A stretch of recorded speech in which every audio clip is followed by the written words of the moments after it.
February ಮಾರ್ಚ್ನಲ್ಲಿ ಬಂದಿಲ್ಲ ಅಂತ ಹೇಳ್ತಾರೆ. ಈ ವರ್ಷದ ಫೆಬ್ರವರಿ ಮಾರ್ಚ್ನಲ್ಲಿ ಬಂದಿಲ್ಲ ಅಂತ ಹೇಳ್ತಾರೆ. ಒಂದು ವೇಳೆ ಅದು ಅಕ್ಯುಚ್ಯುತಿ ಬರಲ್ಲ, ಅಕ್ಯುಚ್ಯುತಿ ಆಗೋದಿಲ್ಲ. ನಾವು ಒಂದು ವೇಳೆ ಕೊಡದೇ ಇದ್ದರೆ, ಒಂದು ವೇಳೆ ಸೆಪ್ಟೆಂಬರ್ವರೆಗೂ ಕೊಟ್ಟಿದ್ದೀವಿ ನಾವು, ಒಂದು ವೇಳೆ ಬರದೇ ಇದ್ದರೆ ಕೂಡಲೇ ಕೊಡೋ ರೀತಿಯಿಂದ ಅದನ್ನು ಚೆಕ್ ಮಾಡಬೇಕಾಗುತ್ತೆ, ಚೆಕಪ್ ಮಾಡಬೇಕಾಗುತ್ತೆ. ಅದನ್ನು ಸರ್ ಅದ್ರ ಬಗ್ಗೆ ನಮ್ ಡಿಸ್ಪ್ಯೂಟ್ ಇಲ್ಲ, ನೀವು ಕೊಡ್ತೀರಾ ಹೇಳಿದ್ರು ಅಂತ ಹಂಗೆ ಸದನಕ್ಕೆ ಹೆಂಗ್ ತಪ್ಪು ಮಾಹಿತಿಯನ್ನು ಹಂಗಾರೆ ಸುಳ್ಳೇ ಸರ್ಕಾರ ಸುಳ್ಳು ಹೇಳಕ್ಕೆ ಅಂತ ಹೇಳಿದೆಯಲ್ಲ ನೀನು. ಸುನಿಲ್ ಹೇಳೋದೇ ಸುಳ್ಳು ಸರ್, ಇವಾಗ ಹಂಗಾಗ್ಬಿಟ್ಟೈತೆ. ಹೇಳದೇ ಸುಳ್ಳು ಅಲ್ಲ, ವಿರೋಧ ಪಕ್ಷ ಇರೋದೇ ಸುಳ್ಳು ಹೇಳಕ್ಕೆ ಅಂತ ಹೇಳಿದ್ದು ಅಶೋಕ ಮೊನ್ನೆ. ಅಲ್ಲ, ಸುಳ್ಳಿನ ತವರ ಮನೆಯನ್ನ ಬಿಜೆಪಿ ನೀವು ಕೇಳಿಸ್ಕೊಂಡಿದ್ದೀರಲ್ಲ, ಈಗ ಹೇಳೋರು ಯಾರು? ಸುಳ್ಳು ಹೇಳೋದಕ್ಕೆ ವಿರೋಧ ಪಕ್ಷ ಇರೋದು ಅಂತ. ಸುಳ್ಳು ಹೇಳಕ್ಕೆ ವಿರೋಧ ಪಕ್ಷ ಇಲ್ಲ, ನಾವು ಸುಳ್ಳು ಹೇಳಕ್ಕಿಲ್ಲ ವಿರೋಧ ಪಕ್ಷ.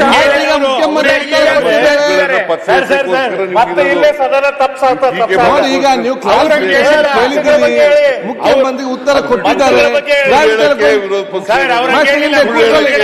ಉತ್ತರ ಕೊಟ್ಟಿದ್ದಾರೆ, ಸುಳ್ಳು ಅಂತ ಮುಖ್ಯಮಂತ್ರಿ ಉತ್ತರ ಬಗ್ಗೆ ಚರ್ಚೆ ಆಗಿದ್ದಾರೆ. ಮಾತುಗಳೆಲ್ಲ ಸುಳ್ಳು. ನಾವು ಸುಳ್ಳು ಹೇಳಲ್ಲ, ಹೆಚ್ಚು ಕಡಿಮೆ ಆಗಿದ್ರೆ ಅದನ್ನ ಸರಿಪಡಿಸ್ತಕ್ಕಂಥ ಕೆಲಸ ಮಾಡ್ತೀವಿ. ಈಗ ಹೇಳಿದಾರಲ್ಲ ಸದನದಲ್ಲಿ ಮಂತ್ರಿಗಳು ನಾನು ಸುಳ್ಳಲ್ಲ ಅಸತ್ಯ ಅಂತ ಹೇಳೋ ವಿರೋಧ ಪಕ್ಷದಲ್ಲಿ ಇದ್ದಾಗ ಎಲ್ಲರೂ ಸುಳ್ಳೆ ಅಂತ ಅವ್ರನ್ನೂ ಸೇರ್ಸಿ ಹೇಳಿದ್ದು, ನಮ್ಮನ್ನೆಲ್ಲ. ಯಾರ್ಯಾರು ಇದಾರು ವಿರೋಧ ಪಕ್ಷ ಅವಾಗೆಲ್ಲ ಸುಳ್ಳು ಹೇಳೋದು. ನಾನು 2 ಸಾರಿ ವಿರೋಧ ಪಕ್ಷದ ನಾಯಕನಾಗಿದ್ದೆ, ಯಾವತ್ತೂ ಸುಳ್ಳು ಹೇಳಿಲ್ಲ.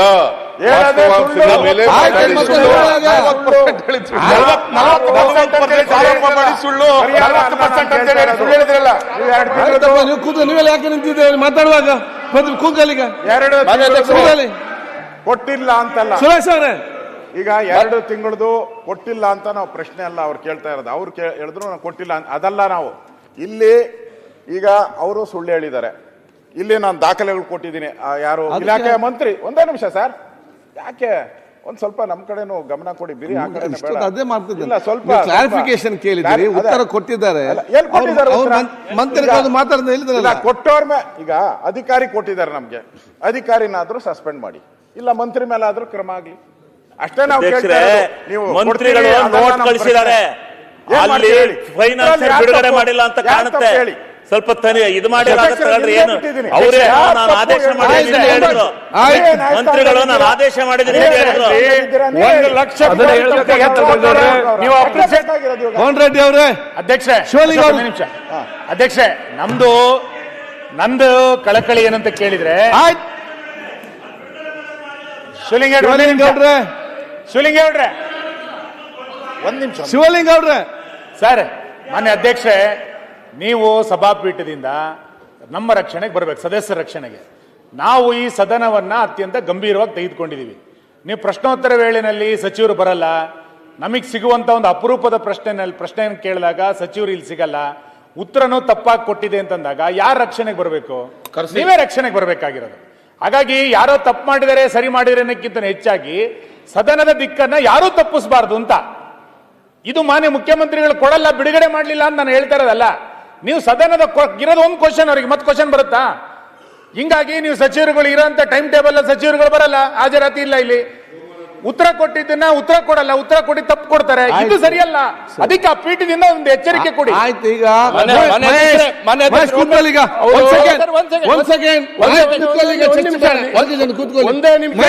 ಕೂತ್ಕೊಳ್ಳಿ ಸೆಕೆಂಡ್ ಅಲ್ಲ, ನಾನು ಮುಗಿಸ್ತೇನೆ, ಮತ್ತೆ ನೀವು ಮಾತಾಡಿ. ಯಾಕೆ ಮಾತಾಡ್ಬೇಕು?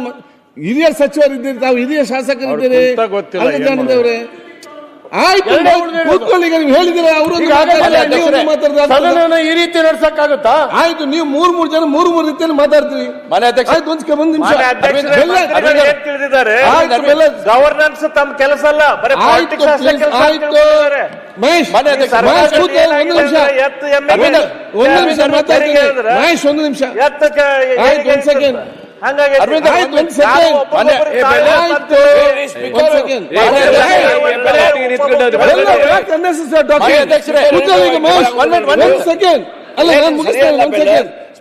ನೋಡಿ ಚರ್ಚೆ ಯಾಕೆ ಅಂತ ಹೇಳಿದ್ರೆ, ಆದಷ್ಟು ಬೇಗನೆ ಸದನ ಇವತ್ತು ಮುಗಿಸ್ಬೇಕು. ಎರಡನೇದು ಉತ್ತರ ಕರ್ನಾಟಕದ ಬಗ್ಗೆ ವಿಶೇಷವಾದ ಗಂಭೀರ ಚರ್ಚೆ ಇದೆ.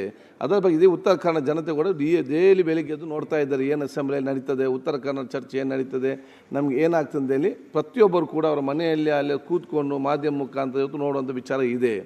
ಈ ಒಂದು ಸಂದರ್ಭದಲ್ಲಿ ತಾವು ಮೊನ್ನೆ ಆ ಒಂದು ಪ್ರಶ್ನೆ ಮಹೇಶ್ ಕೇಳಿದ ಪ್ರಶ್ನೆಗೆ ಮಂತ್ರಿಗಳು ಕೊಟ್ಟಂಥ ಉತ್ತರ ವಿಚಾರ ಸಂಬಂಧಪಟ್ಟ ಹಾಗೆ ಅದು ತಪ್ಪು ಮಾಹಿತಿ ಹೋಗಿದೆ ಅಂತ ಹೇಳಿಕೊಂಡು ತಾವು ಒಂದು ರೇಸ್ ಮಾಡಿದ್ರಿ. ಇದರಲ್ಲಿ 2 ಅಂಶ ಇದೆ. ಒಂದು ಮಾರ್ಚ್ ಮತ್ತು ಫೆಬ್ರವರಿ ಮತ್ತು ಮಾರ್ಚಿದು ಅವತ್ತು ಅವರು ದುಡ್ಡು ನಮಗೆ ರಿಲೀಸ್ ಆಗಲಿಲ್ಲ ಅಂತ ಹೇಳಿದರು. ಮಂತ್ರಿಗಳು ನನಗೆ ಗೊತ್ತಿದ್ದಾಗ ಆಗಸ್ಟ್ ತನಕ ನಾವೆಲ್ಲ ರಿಲೀಸ್ ಮಾಡಿದ್ದೇವೆ ಅಂತ ಹೇಳಿದರು. ಆಗ ಚರ್ಚೆ ಒಂದು ಸೆಕೆಂಡಪ್ಪ ಚರ್ಚೆ ಇದ್ದಿಲ್ಲ, ನಾವು ರಿಲೀಸ್ ಮಾಡಿದ್ದೇವೆ ಅಂತ ವಿಚಾರಣೆ ಹೇಳಿದರು. ತಾವು ಇವತ್ತು ಅದನ್ನು ಬಂದು ಕ್ಲಾರಿಫಿಕೇಶನ್ ಮುಖ್ಯಮಂತ್ರಿ ಹೇಳಿದಿರಿ. 2 ಇದೆ. ಒಂದು ಏನದು ರಿಲೀಸ್ ಆಗದಿದ್ದರೆ ಮಾನ್ಯ ಮುಖ್ಯಮಂತ್ರಿ ರಿಲೀಸ್ ಮಾಡ್ತಾರೆ ಅಂತ ಹೇಳಿದ್ದಾರೆ. ಎರಡನೇದು ಆಯ್ತು ಬಂದೆ ನಾನು ಅಲ್ಲಿಗೆ. ಆಯ್ತು ಒಟ್ಟಾರೆ ನಂಗೆ ಅರ್ಥ ಆಯ್ತು. ಅಲ್ಲಿ ನಿಮ್ಮ ಪೀಠದಿಂದ ನಾವು ಆಯ್ತು ಅಲ್ಲಿಗೆ ಬರ್ತೇನೆ. ಅದೇ ನನಗೆ ಕಂಪ್ಲೀಟ್ ಮಾಡ್ಲಿಕ್ಕೆ ಅವಕಾಶ ಕೊಡಿಯಲ್ಲ. ಈಗ ಒಂದು ಸಮಸ್ಯೆ ಏನಿದೆ, ರಿಲೀಸ್ ಆಗದೆ ರಿಲೀಸ್ ಮಾಡ್ತಾರೆ ಮುಖ್ಯಮಂತ್ರಿ ಹೇಳಿದ್ದಾರೆ, ಆಯ್ತು ಅಲ್ಲ ಕರೆಕ್ಟ್.